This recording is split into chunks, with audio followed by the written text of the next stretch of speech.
ఏర్పాటులో ఉన్న నీవు తెలుసుకొని కూడా ఉండకపోతే, విసర్జింపబడే అనుభవాలలో నువ్వు నిలవబడకపోతే, యోసేపులాగా క్రొత్త నిబంధనలోని మరియ వలె నిలవబడకపోతే ఏం జరుగుతుంది? పొంచి ఉండే ప్రమాదం ఏంటి? ప్రకటన గ్రంథం 2వ అధ్యాయం చదువురాజా. టక్కన పట్టుకోవాలి వాక్యాన్ని, సబ్జెక్ట్లో ఉంటేనో. నేను చెప్పకూడదు రెఫరెన్స్.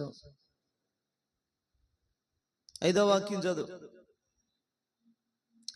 నీవు ఏ స్థితిలో నుండి పడితివో అది జ్ఞాపకము చేసుకుని మారు మనసు పొంది.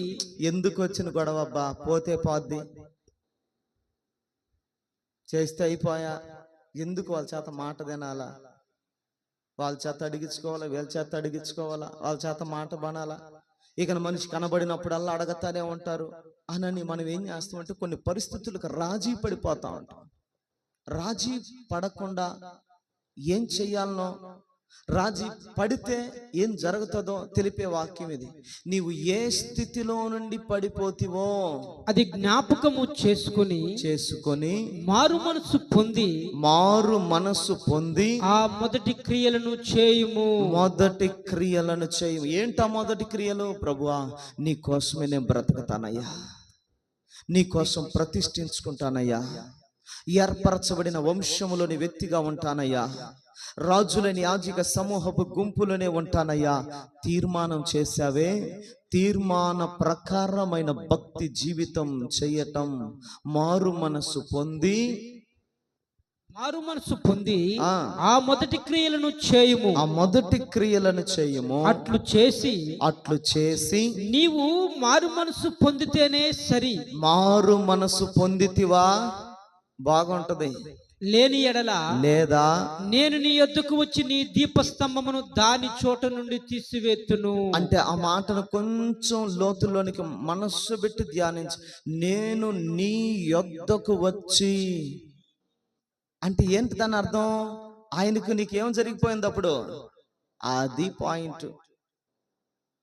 అవన్నీ చేయటం ద్వారా నువ్వు బతికేమన్నావు, నువ్వే సావలా. 3 పూటలు తినాల్సింది 7 సార్లు అని తినేస్తావు. అరగలేదంటానే తినేస్తా ఉంటావు. డబ డబ డబ డబ అంటూ కొట్టుకుంటానే ఉంటావు. అరగలేదని అంటా ఉంటావు, 7 సార్లు తినేస్తావు. బస్తాలోని బియ్యమని అయిపోతా ఉంటే కొండలో కూడంతా కరిగిపోతా ఉంటుంది, తినేస్తా ఉంటావు. అరగలేదు అంటానే ఉంటావు. ఏం కాదు, జబ్బులు వచ్చి రోగాలు వచ్చాం పోము అప్పుడే మనం. కానీ దేవుని వాక్యం అంటూ నేను నీ యొద్దకు వచ్చి అంటే దాని అర్థం ఏంటి? ప్రభా, నా యొద్దకు నువ్వు రావటం ఏంటి? నా యొద్ద నువ్వు లేవా? నా యొద్ద నువ్వు లేవా? ఇన్నాళ్ళు నువ్వు ఉన్నావు అనుకుంటున్నానే అనే బాధ రావాలి. అది ఆ స్పర్శ. నేను నీ యొద్దకు వచ్చి నీ దీపస్తంభమును తీసేస్తా. వెలిగింపబడ్డాను, అభిషేకించబడ్డాను, ఎగురుతున్నవే ఎడకొచ్చి ఎగురుడికి ఏం ఉండదు, ఇంకేం ఉండదు. మొత్తం క్లోజ్ చేసేసి నిన్ను జీరో చేసి అడుగుచోబెడతా. ఎంత ప్రేమ కలిగిన దేవుడో అంత రోషం కలిగిన దేవుడు కూడా ఆయన. ఆమేన్. నీకిచ్చిన ఘనత, నీకిచ్చిన గౌరవాన్ని నువ్వేం చేయాలి? కాపాడుకోవాలి. ఆమేన్. Praise the Lord. ఇచ్చిన గౌరవాన్ని కాపాడుకోకుండా ఇష్టం వచ్చినట్లుగా చేసి ఏం కాదులే ఆయన క్షమిస్తాడు అని అంటే ఎన్నిసార్లు క్షమిస్తాడు? దానికంటూ ఒక లిమిట్ కూడా ఉంది. కాబట్టి దేవుని బిడ్డ, నా మాటని ముగిస్తున్నా. నీవు ఏ స్థితిలో నుండి పడిపోతావో ఆ స్థితిని జ్ఞాపకం చేసుకో. దేవుని సన్నిధికి నీకు మధ్య ఎంత ఎడబాటు వచ్చిందో చూడు. ఏర్పాటులో ఉండవలసిన నీవు, యాజకుల గుంపులో పరిశుద్ధ జనముగా దేవుని సొత్తుగా ఉండవలసిన నీకు దేవునికి మధ్య ఎంత ఎడబాటు వచ్చిందో చూడు. ఆ ఎడబాటు అంటే ఏంటో తెలుసా? దేవుని బిడ్డ, ఒక్క మాట విను. ఆ ఎడబాటు అంటే ఏంటో తెలుసా? ఇతరులు విసర్జింపబడినప్పుడు, ఇతరుల ద్వారా మనం విసర్జింపబడినప్పుడు మన హృదయంలోనికి వస్తుంది బాధ. అదే ఎడబాటు. అది ఎడబాటు.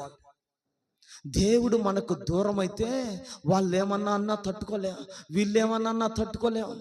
వాళ్ళ కార్యం పోలేదు, అబ్బా ఏమంటారో ఏందో, ఏమంటారు, ఈ టెన్షన్, ఎడబాటు.